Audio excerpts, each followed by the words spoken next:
we're just here to tell the truth. We're just here to clear things up.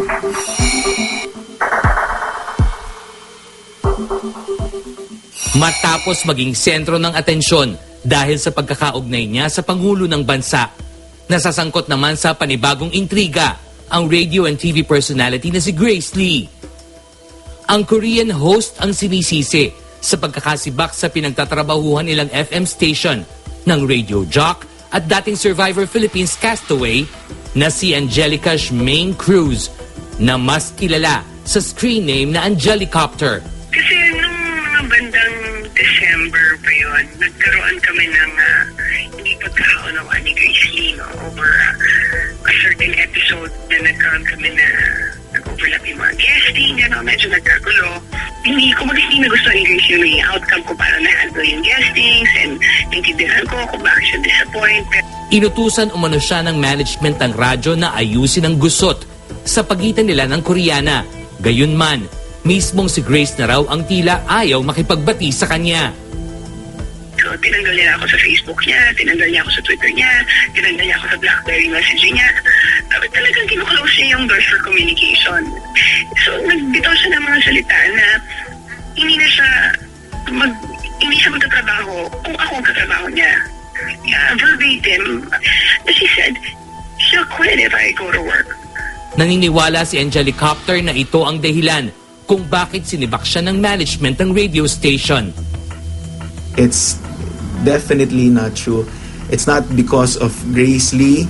Nagkaroon sila ng misunderstanding, ng problema sa kanilang show. But it's definitely not the reason why he's asked to leave. I'm not inventing these things. Nangyayari talaga. It's management's decision. Hindi to something, nagkagalit sila ni Grace, alis ka. No.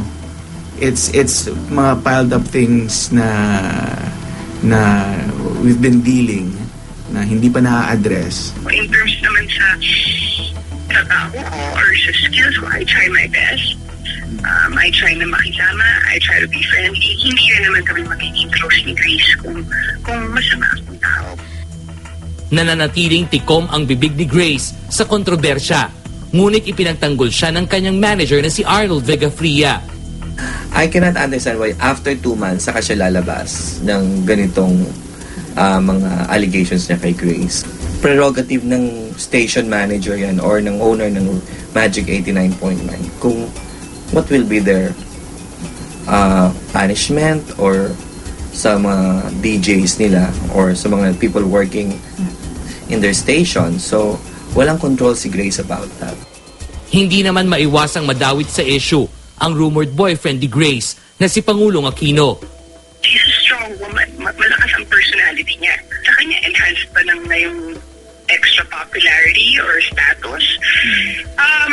Siguro. Naawa kami kay Grace because Grace, kasi Grace is Pinoy's love interest, kaya daw ganun yung nangyari. It's not. It's definitely not true. Sa kabila ng lumalalang sigalot, umaasa si Angelicopter na magkakaayos pa rin sila ni Grace Lee. Yeah, she knows my number.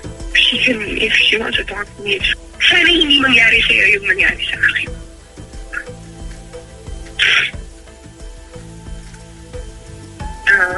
Alam niya ni Grace. Alam niya na, paano rin sabi sa kanya, Grace, you can talk to me anytime. I can take it.